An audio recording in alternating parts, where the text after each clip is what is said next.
Welcome back once again friends. आज हम लोग चैप्टर जानेंगे किसके बारे में, ऑन हिज ब्लाइंडनेस के बारे में। ठीक है, और ऑन हिज ब्लाइंडनेस जो चैप्टर है वास्तव में आपको देखने से ही लग रहा है कि यह चैप्टर किसको डिनोट किया जा रहा है, ब्लाइंडनेस को। ब्लाइंडनेस का मतलब हो गया अंधापन। ध्यान रखिएगा, कभी कभी वर्ड्स को हम लोग देख कर पहचान लेना चाहिए कि वो यह वर्ड नाउन है, प्रोनाउन है, एडजेक्टिव एडवर्ब है। तो ऐसे क्या होता है कि आपको ग्रामेटिकल टर्म भी थोड़ा सा क्लियर होता चलता है। तो ब्लाइंडनेस यहाँ पे क्या है आपका, ब्लाइंडनेस मतलब अंधापन। जैसे बचपना, ये क्या है, सब नाउन है। और ये नाउन में भी कौन सा नाउन है, तो ये नाउन है आपका अब्स्ट्रैक्ट वाला नाउन। कौन सा नाउन है, अब्स्ट्रैक्ट नाउन। तो इस तरह के हम लोग क्या करेंगे, इस तरह के वर्ड्स को हमें देखते रहना चाहिए। चलिए देखते हैं on His blindness, John Milton के द्वारा लिखा गया है यह पोएम।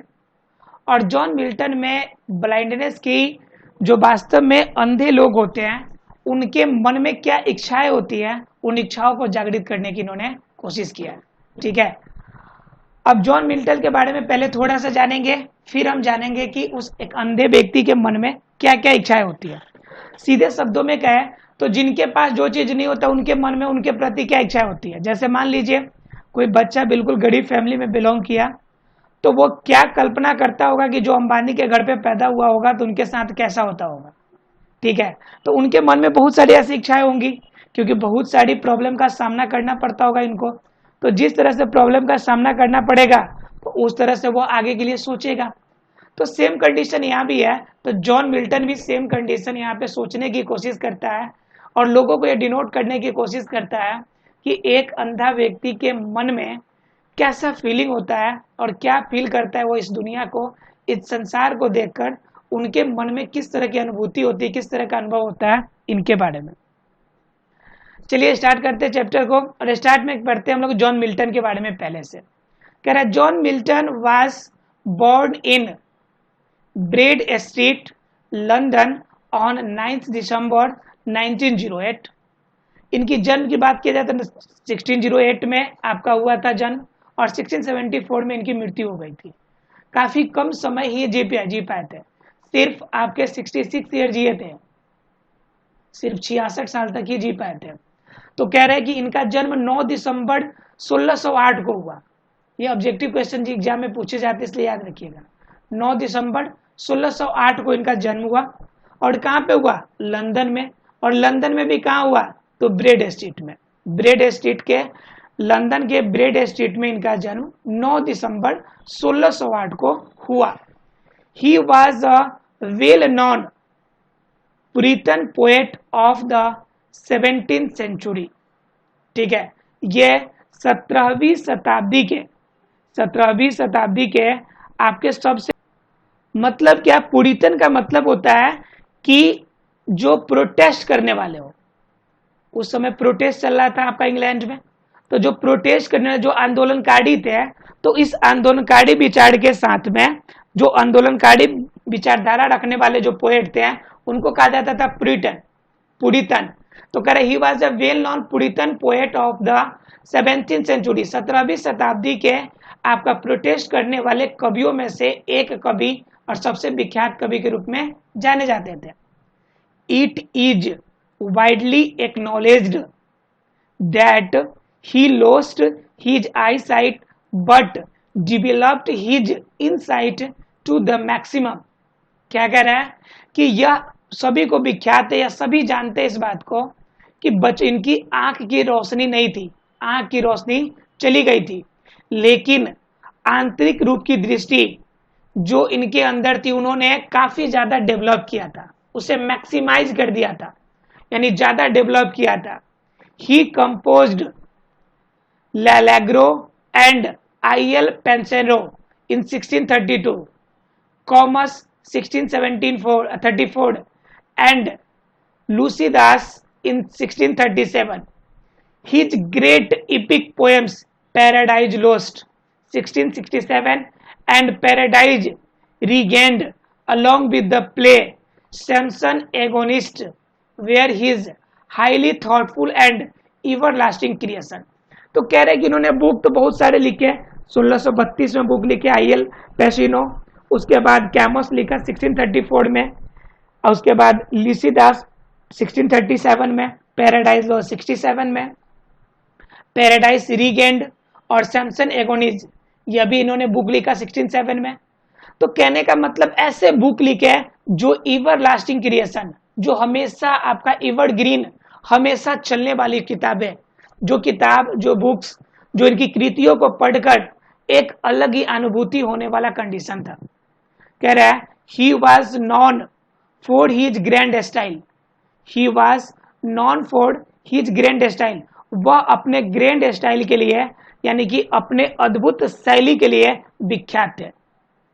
कह रहा है On His Blindness is a Petrarchan sonnet, कह रहा है On His Blindness is a Petrarchan sonnet, the opening 8 lines are called octave, whereas the concluding 6 lines are called sestet।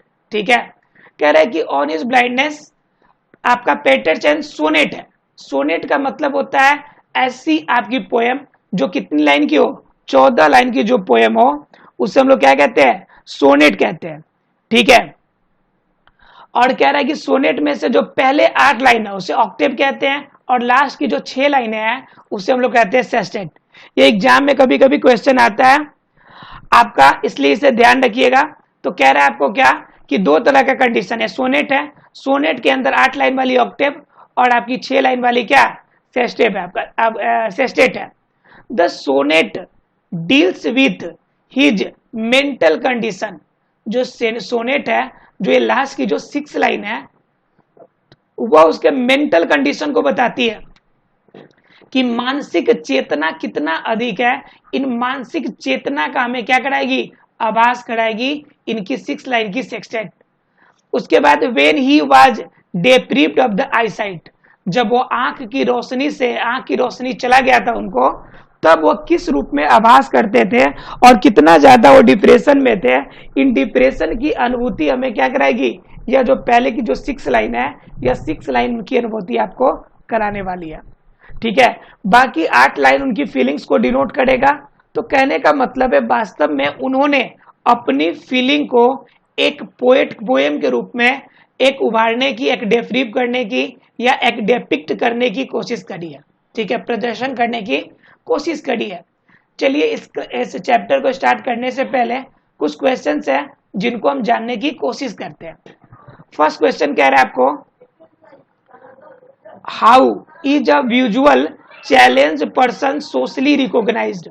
समाज में जो विजुअली चैलेंज्ड है, जिनकी आंख की रोशनी चली गई, वह किस रूप में जाने जाते हैं। सभी को इसे ब्लाइंड कहते हैं। ठीक है, इन्हें रिस्पेक्ट देने वाले बहुत कम हुई, तो इन्हें इरिस्पेक्ट ज्यादा मिलता है, इरिस्पेक्ट ज्यादा मिलता है। ठीक है, उसके बाद क्या कि समाज में इनकी कोई भी वैल्यू अपनी स्पेसिफिक नहीं होती है, कोई वैल्यू स्पेसिफिक नहीं होती है।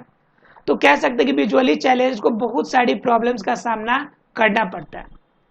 सेकेंड नंबर कह रहा है डिस्कस, आपको बातें करनी है, डिस्कस करनी है the modes and the manners of a man who is unable to see the world. ठीक है, आपको डिस्कस करनी है उन सभी मैनर पे जो क्या हो, एक अगर डिप्रीव आदमी हो तो उनके साथ हमारा बिहेव कैसा होना चाहिए, हमारी व्यवहारिकता बिहेव कैसा होना चाहिए, इन पे आपको क्या करना है, डिस्कस करना है। ओबियसली सी बात है कि हमें अगर कोई डिप्रीव है, किसी वजह से प्रॉब्लम है, तो हमें क्या करना चाहिए, उनसे प्यार मोहब्बत की बातें करनी चाहिए, एक सही तरीके से एक नॉर्मल व्यक्ति की तरह रिस्पेक्ट देना चाहिए, उन्हें उनके कमी का एहसास नहीं दिलाना चाहिए। हमें उन्हें क्या करना चाहिए, समाज के एक लेवल में हमें क्या करना चाहिए, उनको भी लेके चढ़ना चाहिए, कभी भी उसे नीचे दिखाने की कोशिश नहीं करना चाहिए। ये सारी चीजें हमें मोड और मैनर हमारे अंदर होनी चाहिए। उसके बाद थर्ड नंबर क्वेश्चन कह रहा है point out the feelings and emotions of a man who has lost his और हर आईसाइट। क्या आपको लगता है कि आप समझ सकते हैं, क्या आप बता सकते हैं उन पॉइंट्स को कि जिनकी आंख की रोशनी चली गई है वह क्या फील करता होगा। तो फील करने के लिए तो बहुत करते होंगे। पहला नंबर, अपनी लाइफ को कलरलेस महसूस करते होंगे, अपनी लाइफ को कैसा महसूस करते होंगे, कलरलेस, मतलब क्या, रंगहीन। दूसरा नंबर, डीमोटिवेटेड, मतलब क्या कि उनकी मोटिवेशन जो होगी बिल्कुल डाउन होगी, डीमोटिवेटेड।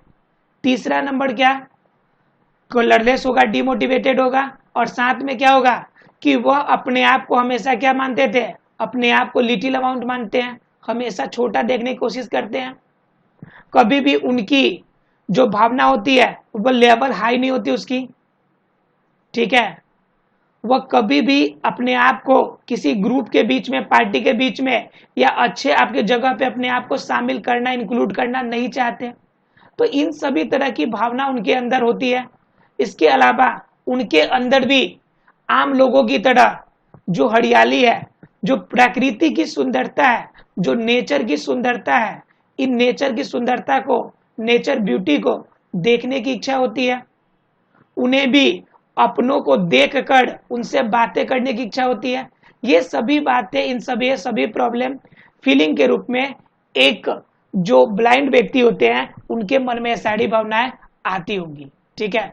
इन पे आपको डिस्कस करना है कि क्या इनके अलावा और भी कोई भावनाएं हैं जो भावनाएं आती होंगी, लेकिन मुझे लग रहा है कि इतनी भावनाएं काफी है। इस पे आप लोग आपस में अपने फ्रेंड के बीच में जरूर इन पॉइंट पे डिस्कस करेंगे। अब स्टार्ट करते हैं हम लोग चैप्टर पे, आते हैं पोएम पे। और पोएम है आपका ऑन हिज ब्लाइंडनेस, ठीक है। अब देखते हैं कि ऑन हिज ब्लाइंडनेस चैप्टर में क्या कहना चाहता है पोएम में। कह रहा है when I considered how my light is spent, ठीक है। व्हेन आई कंसीडर, जब मैं ये कंसीडर किया, जब ये मैं जाना कि how my light is spent, कि मेरे आंख की रोशनी कैसे चली गई। Array half my days in this dark world and wide, कह रहा है कि इस ईरा की हाफ ऑफ माई डेज, इस काल की मेरी आधी जो जीवन है, इस काल की मेरी जो आधी जो दिन है वह तो समाप्त हो गई अंधेरे में। In this dark world and wide, कि इस आपकी जीवन के आधे दुनिया तो हमारी अंधेपन में ही दूर हो गई, चारों तरफ अंधेरा और सिर्फ अंधेरा ही मेरे जिंदगी में रह गया। आधी जिंदगी तो मेरी जिंदगी अंधेरे में ही बीत गई, ठीक है।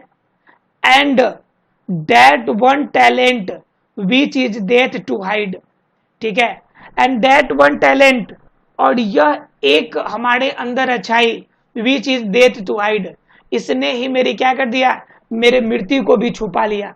मैं मर भी ना पाया, अपने आप को अंधेरा हो गई, मेरी जिंदगी, मेरी दुनिया अंधेरे में बीत गई, लेकिन मैं मर भी ना सका, मैं मर भी ना पाया, अपने आप को छुपा के रख लिया।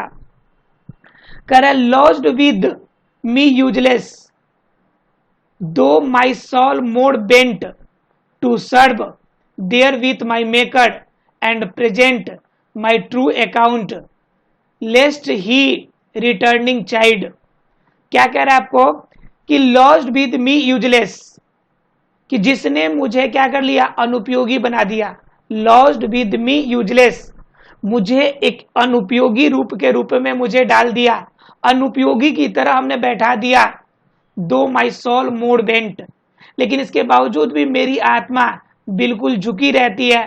टू सर्व, उनकी सेवा में, देयर विद माई मेकर, जिसने मुझे बनाया, एंड प्रेजेंट, और जिसने मुझे यहाँ उपस्थित किया, जिसने मुझे बनाया, उनके लिए आज भी मेरा दिल, मेरी आत्मा उनके लिए आज भी झुका हुआ है।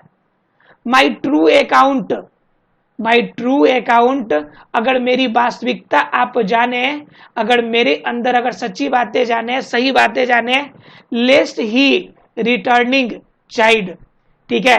कह लेस्ट ही, वह मेरे में कम है, कम से कम रिटर्निंग चाइल्ड, कि हमें कम से कम आधे समय के लिए भी खुशी के वह पल दे देते। जो अंधेरापन की यह रोशनी थी, यह जो सारी जिंदगी की रोशनी थी, कम से कम आधे समय के लिए भी तो वह जिंदगी, वो खुशी मुझे रिटर्न होती। दोथ गॉड, दोथ का मतलब डज होता है, पुराने शब्दों में डज को दोथ लिखा जाता था।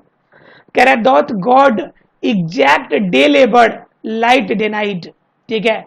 क्या भगवान एग्जैक्ट डे लेबर्ड, क्या भगवान ने एग्जैक्ट यानी पूरी तरह ऐसा ही काम किया है कि लाइट डे नाइट, कि मेरे लिए प्रकाश को इनकार है, क्या भगवान ने मुझे इसी रूप में बनाया है कि मैं प्रकाश को नहीं देख सकता? क्या प्रकाश मेरे काम नहीं आ पाएगा? क्या प्रकाश के बिना हमारी जिंदगी अंधेरी या अंधेपन में गुजरेगी? क्या भगवान की ऐसी इच्छा है? उसके बाद क्या रहा है, आई फॉन्डली आस्क, मैं बड़ी शौक से पूछता हूं, बट पैसेंस, लेकिन अपने आप को तसल्ली रखते हुए, टू प्रिवेंट, यानी अपने आप को तसल्ली रखते हुए और अपने आप को बचाते हुए पूछता हूं, क्या भगवान के पास मेरे लिए प्रकाश का कोई स्रोत अवेलेबल नहीं था? क्या मेरी सारी जिंदगी अंधेरे में बीतने वाली थी? इसके बावजूद भी मैं उस गॉड, उस मुझे बनाने वाले को मैं आदर करता हूं, मैं रिस्पेक्ट देता हूं, उनकी सेवा करता हूं। लेकिन सच पूछो तो क्या मेरी दुनिया इस अंधेरेपन के लिए बनी है? क्या कोई प्रकाश की किरण हमारे लिए नहीं बनी कभी? ये 8 लाइन का ऑक्टेट है। और लास्ट की 6 लाइन जिसमें वह दर्द का आभास करता है, जिसे हम लोग बोलते हैं सेसेट। ठीक है, इस 6 लाइन के सेसेट को जानते हैं और इनके दर्द, क्योंकि डिप्रेशन जो है सबसे ज्यादा इसी में इनको देखने को मिलेगा आपको, कि सबसे ज्यादा दुख का आभास, उनके मन की फीलिंग, उनके मन में किस तरह की फीलिंग्स आ रही है, इन फीलिंग्स को हम यहाँ से देखने की कोशिश करते हैं। कह दैट मर्मर, मर्मर का मतलब होता है बुदबुदाना, मर्मर का मतलब क्या होता है, बुदबुदाना। तो कह रहा है that murmur soon replies God doth not need, that murmur, ये बुदबुदाता है, सून रिप्लाइज, कि जल्द आवाज आती है, गॉड डथ नॉट नीड, क्या भगवान को मेरी जरूरत न थी, नहीं है। आइदर मैंस वर्क और his on gifts, who best bear his mild yoke, they serve him best, his estate is kingly, thousands his wordings speed, and post over land and ocean without rest, they also serve who only stand and wait। क्या कह रहा है, that murmured soon replies God doth not need, यह बुदबुदाता है, जवाब देता है भगवान को, क्या भगवान आपको मेरी जरूरत नहीं थी? आइदर मैंस वर्क, क्या किसी आदमी को, किसी इंसान को मेरे कार्य की जरूरत नहीं थी? या फिर हिज ऑन गिफ्ट्स, क्या उनके अपने दिए हुए उपहार, क्या उपहारों में मेरे लिए प्रकाश की किरण शामिल नहीं थी? क्या वह प्रकाश की किरण जिनसे मैं इस दुनिया के रंगीन दुनिया को मैं देख सकता, क्या वो प्रकाश की किरण मेरे गिफ्ट के अंदर नहीं थी? Who best bear his mild yoke, who best bear his mild yoke, they serve him best। क्या who best bear his mild yoke, ठीक है, कि वो कौन सा बेस्ट बियर है, कौन सा बेस्ट है आपके लिए, जिन्हें आपने ये सारी सुविधाएं दी है। दे सर्व हिम बेस्ट, क्या उन लोगों ने आपको सबसे अच्छा प्रेम किया, सबसे ज्यादा सेवा करी, कि उन्हें गिफ्ट आपने प्रकाश का दिया और मुझे मेरे से छीन लिया। उसके बाद कहते हैं हिज एस्टेट इज किंगली, वह अपने राज्य का राजा है, अपने देश का, अपने जगह का राजा है। Thousands at his bidding speed, ठीक है, हजारों की संख्या में बढ़ रही उनकी आबादी है। And post over land ocean without rest, ठीक है, और उन्होंने इतने बड़े भूभाग को बनाया, एक महासागर बनाया जो कि बिना रुके लगातार चल रहा है। They also serve who only stand and wait, क्या उन लोगों के पास गिफ्ट देने के लिए, उन लोगों की लालसा पूरी करने के लिए आपकी गिफ्ट रिक्वायरमेंट थी, लेकिन क्या मेरे लिए सिर्फ वेट, सिर्फ मेरे लिए इंतजार करने का सिवा और कुछ आपके पास नहीं था? क्या मेरे दर्द बड़ी, दुख बड़ी दुनिया की जिंदगी में आपको प्रकाशमान करने का कोई ऑप्शन नहीं था? ये भगवान से सवाल कर रहा है और अपनी इच्छाओं को, अपने दर्द को जाहिर करने की कोशिश कर रहा है कि एक आपकी ब्लाइंड व्यक्ति कितना दर्द का आभास करता है, क्या उसकी फीलिंग होती है और कैसा वो महसूस करता है। ठीक है, चलिए अब आगे देखते हैं इसके क्वेश्चन आंसर को। इनकी दर्द की जिंदगी देखी हम लोगों ने, इनके आधार पे क्वेश्चन से देखते हैं। कह रहा what is meant by my light is spent. My light is spent मतलब क्या, ब्लाइंड हो जाना, to be a blind, to be a blind, अंधापन हो जाना, अंधा हो जाना, इसी को क्या कहता है, my light is spent. Second कह रहा है why is the world dark and wide to the poet, because he is a blind guy, he has no eyesight, because of that he says that dark and wide, ठीक है, the world is dark and white, right? Question number third, who is the maker in these sonnets, ठीक है, maker कौन है sonnet में, तो maker तो बस एक ही है, वो कौन है, गॉड, और मेकर की चर्चा किसके कर रहा है, गॉड के रूप में। फोर्थ नंबर कह रहा है is God a hard task master, क्या भगवान बड़ी कठिन काम देने वाले व्यक्ति हैं, बिल्कुल कठिन। कह रहा है कि मेरी जिंदगी ने तो बड़ी कठिन काम दिया, हमसे लाइट छीन लिया और काम दे दिया पूरी दुनिया को संभालने की, बिना लाइट का, बिना प्रकाश का, अंधेरे में मैं पूरी दुनिया को कैसे संभालूंगा। तो कंडीशन ये कहते हैं कि गॉड जो है हार्ड टास्क मास्टर है, देते कठिन काम है, वो गिफ्ट के रूप में देते जरूर है, लेकिन गिफ्ट के रूप में कठिन काम देते हैं, कठिन दौर से गुजरने वाला। फिफ्थ नंबर कह रहा है does God require his appreciation, क्या भगवान को उसकी एप्रिसिएशन की आवश्यकता है, कि जरूरत है। तो कह रहा है कि जरूरत बिल्कुल है, होनी भी चाहिए, क्योंकि उनको जो दुख दर्द दिया उस दुख दर्द में तो ये सुनना तो पड़ेगा इनको। सिक्स नंबर कह रहा है is Milton afraid of Almighty, क्या मिल्टन आपके जो आपका मिल्टन जो राइटर है, जो पोएट है, क्या उस सर्वशक्तिमान भगवान से नाखुश है, भयभीत है। तो बिल्कुल भयभीत है। अब इतना हार्ड वर्क दे देगा, इतना हार्ड टास्क देगा तो कोई भी भयभीत हो जाएगा, लेकिन इसके बावजूद भी अपने कर्म को, अपने शर्म को छोड़ते नहीं है, खुशी खुशी ये सेवा को देते हैं। 7 नंबर कह रहा है discuss the meaning of the closing line, last line जो क्लोजिंग हो रहा है इसका आप मेंशन कीजिए, वर्णन कीजिए। They also serve who only stand and wait, वो लोग भी इनकी सेवा कर रहे हैं जिनको इन्होंने दे स्टैंड एंड वेट, यानी कि जिनको इन्होंने वेट करने पे छोड़ दिया, जिन्हें उनकी पूरा आपकी ऊर्जा देने की कोशिश ना करी, जिनकी जिंदगी परिपूर्ण नहीं है, वो लोग भी इनकी सेवा करते हैं। मतलब क्या, जिनमें कमियां हैं, जो आपके विकलांग है, जिनको सभी प्रकार की सुविधाएं भगवान ने नहीं दिया, वो लोग भी इनकी सेवा करने के लिए आतुर है। ठीक है, ये लास्ट लाइन का आंसर था आपका 7। अब कुछ आपके दिए हुए ग्लोसरी नोट्स जिससे एग्जाम में क्वेश्चन डायरेक्ट आते हैं, उसे देख लेते हैं हम लोग। ठीक है, फर्स्ट नंबर कह रहा है कंसीडर, कंसीडर करने का मतलब होता है सोचना, विचारना, ठीक करना। इरे का मतलब होता है बिफोर, ध्यान रखिएगा बीच में बी को और एफ को गायब कर दिया है, तो क्या बच जाएगा बिफोर। उसके बाद कह रहा है टैलेंट, टैलेंट का मतलब होता है कि आपके पास गुड क्वालिटी हो, यानी कि बेहतर क्वालिटी हो, तो इस गुड क्वालिटी को हम क्या कहते हैं, टैलेंट कहते हैं। और पुरिटन हमने बताया था आपको कि आपका रिलीजियस ग्रुप के जब 16-17 सेंचुरी के जितने भी प्रोटेस्ट करने वाले थे, वो प्रोटेस्टियन को क्या कहा जाता था, पुरिटन कहा जाता था। हाइड, हाइड का मतलब होता है, हाइड का मतलब होता है काउंसिल, किसी चीज को मान लेना। ठीक है, उसके बाद कहता है लॉज्ड, लॉज्ड का मतलब होता है लाइव या रिसाइडेड, कहीं पर रहना, उपस्थित रहना, जिंदगी जीना। ठीक है, उसके बाद क्या कह रहा है कि बेंट, बेंट का मतलब होता है झुकना, बेस्ट फॉर्म बेंट का आपका सेकेंड फॉर्म है। और लिस्ट का मतलब होता है क्या, ए सुपरलेटिव, लिटिल का सुपरलेटिव डिग्री, मतलब लिटिल मतलब छोटा, लिस्ट मतलब सबसे छोटा। और चाइल्ड का मतलब होता है स्कोल्ड, स्कोल्ड का मतलब होता है डांटना। ठीक है, और डेनाइड का मतलब होता है रिफ्यूज, इनकार करना। और फॉन्डली मतलब होता है कोई काम जब आप शौक से करते हैं, बिना किसी मतलब से, आप जब किसी काम को शौक से करते हैं तो उसको कहा जाता है। और पेशेंस का मतलब होता है सहन शक्ति, द एबिलिटी टू वेट और कंटिन्यू डूइंग समथिंग, कुछ भी करने की आपकी लगातार आपकी सहानुभूति जो होती है उसी को पेशेंस बोलते हैं।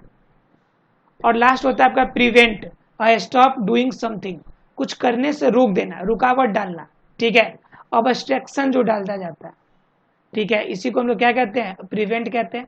मड़मड़ का होता है बुदबुदाना, जब स्लोली स्लोली धीरे धीरे कोई बात बोलते हैं तो उससे बुदबुदाना कहते हैं। और गिफ्ट्स का मतलब तो होता है कोई प्रेजेंट या प्राइस। और योग का मतलब होता है वुडन बार्ड। ठीक है, जो क्या हो, आपका 2 एनिमल के लिए बना हुआ हो, तो ये आपका योग हो गया। उसके बाद दथ, डज का फॉर्म में बताया था आपको मैंने। और बाइडिंग का मतलब होता है ऑर्डर, यानी कि क्रम, जैसे सबसे बड़ा, फिर उससे छोटा, फिर उससे छोटा। और ओशन का मतलब होता है शी, अर्थात कि महासागर। आशा फ्रेंड्स से पोएम क्लियर हो गया होगा। मिलते हैं अगले क्लास में, तब तक के लिए thank you very much friends. हंसते रहिए, मुस्कुराते रहिए।